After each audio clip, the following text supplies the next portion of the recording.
Hello, barattoonni keenya kan bakka hunda jirtan akkam ooltan, akkam bultan, akkam ooltan, akkam waaritan. Nuti nagaadhaa galata Waaqayyoo. Our students all over the world. Good morning, good afternoon, good evening, and we are fine here, thanks to God.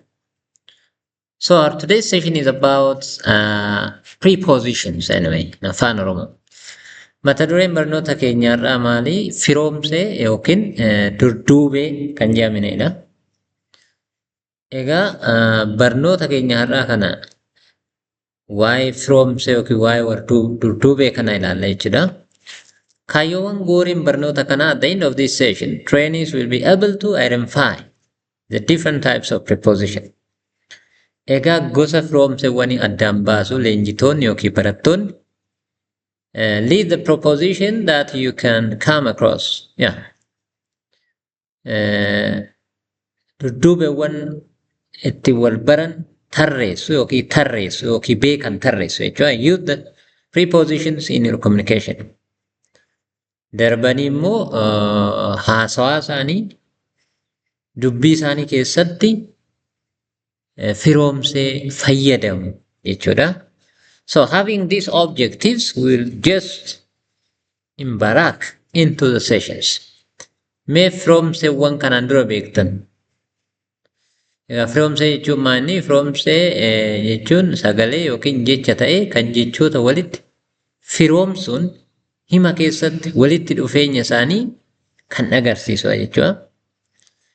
Walitti firoomsa kan firummaa hin qabne walitti firoomsa jechuudha. Durduubee immoo jennu duraa fi duuba galuudhaan hiika jecha sanii jijjiira jechuudha. So preposition is word that relate the different words that come after one another. On the other way, preposition is what?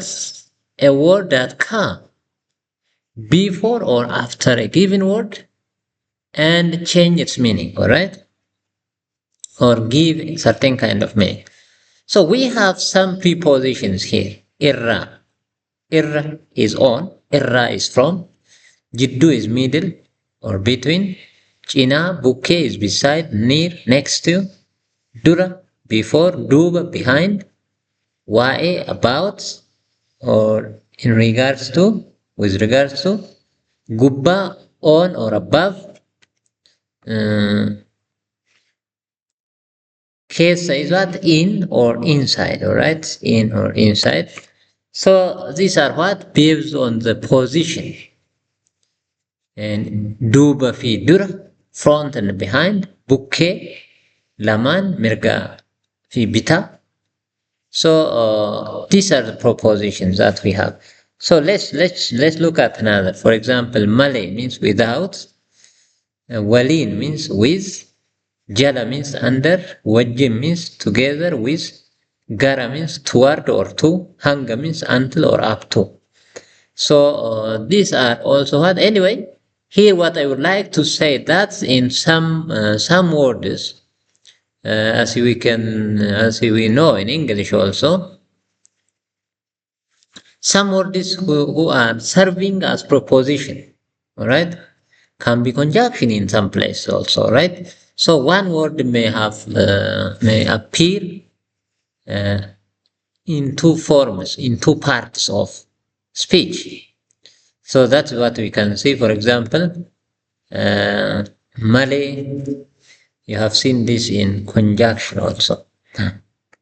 Okay, itti fufna. Firoomseen bakka lamatti qooduu dandeenya. So we can classify prepositions or durduubee yookiin firoomsee bakka lamatti irra jechuudha. Bakka lamatti.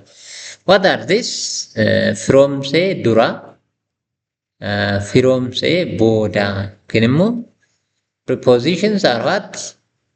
The one that comes before a word. Firoomsee jecha duratti. Jecha dura ufuun. Gara manaa, for example, gara mana barumsaa. Post prepositions are also there. These are what? Words that are attached, relate. This is not anyway suffix, different from that. But words that come after a word and then relate that word with other. Mana barnootaaf, to it means, all right, or for, to the school administration. So we have prepositions, for example, gara, erga, hanga, hamma, akka, waa'ee, akka fakkeenya, like us, akka keenya, like us, akka isaatti, like him, waa'ee keenya, about us, gara gammoojjii, to desert. Right? So these are words that come before a given word. So their position is pre before the word. All right. Durdube. Okay, there are some examples we have seen here, and the postposition words that work as postposition are what? Da and f anyway. F. Mana barnootaaf, namichaaf, dubartittiif, isaaniif, nuyiif, and then kitaabichaan, humnaan, dhaadhaan. So prepositions are of two types, preposition and postposition, we said. So let's look at an example here. Mee fakkeenya laal. Himoota armaan gadii keessatti jechoota gurraacheffaman ilaali jedha. Badhaasuun muka jala taa'ee haara galfate. Badhaasoo sat under tree and take rest, it says. Jala, muka jala means under tree. Muka bukke means next to the tree. Muka gubbaa, muka irra means on the tree. Moosisaan gara amboo deemee. Gara means Mosisa went to Ambo. Two here, it is two. Under three, the above one, mukajal, gara Ambo deeme. Qurxummiin bishaan keessa jiraatti. A fish lives in water. Alright, so qurxummiin bishaan keessa jiraatti. Bishaan irra mute. Bishaan keessa is not in on water body. It means inside the water body. Alright. Booranaan barattoota waliin qayyabata. Boorana studies with students. With whom? With students. With here. Barattoota waliin. With student. Isheen uleedhaan. So here this we have the verb ule stick. Bofa ajjeefte. She killed a snake with now. With dhaan means uleedhaan. Yeroodhaan. Qarshiidhaan, summiidhaan, if we say, by medicine, by money, by the power of money. Some people may, enforce someone by money. Qarshiidhaan nagiddisanii hojii nagadhiisisan. They forced me by money and make me, stop my job, you may say. Isaan kiyyoodhaan qurxummii qaban. Kiyyoodhaan. So this is a trap. They trap a net, like a net. They trap the fish by a net. By here, uleedhaan by stick. Kiyyoodhaan by trap or by net. So here we see the two types of Firoomsee here. One is what? Badhaasuun muka jala, under the tree, gara Amboo, to Amboo, bishaan keessa. Inside or in water, barattoota waliin with student. Uleedhaan now, this comes after the main word. The main word is uleedhaan means by tree. In English, the preposition by comes before what? Before something. Here it comes by stick. If we say it comes before the stick, but in Afaan Oromo, it is what? Attached to the stick itself. It says what? Uleedhaan by stick. Kiyyoodhaan by trap or net, for fish, we use a net as a trapper. So, Firoomsee jechuun isaan kana. So, there is two. Himoota asiin gadii keessaa dudduubee addaan baasuun agarsiisa. Tolaan gabaa walakkaa dhaabbatee na waame. It says, Tola stood, stand in the middle of the market, all right? The middle. In the middle, between the middle of the market is what? It shows position. preposition. Solaniin qalama diimaadhaan barreessuu jaalatti. It says diimaadha by red pen. Barattoonni erga sirna alaabaa kabajanii booda gara daree seenan. It says barattoonni erga sirna alaabaa kabajanii booda erga booda gara daree, alright, gara daree to the class. After what? After the here the proposition is what? Gara means what? To anyway. So barattoonni erga sirna alaabaa kabajanii booda after they respect the flag, the student enter to the class. Alright, to the class is what? The preposition.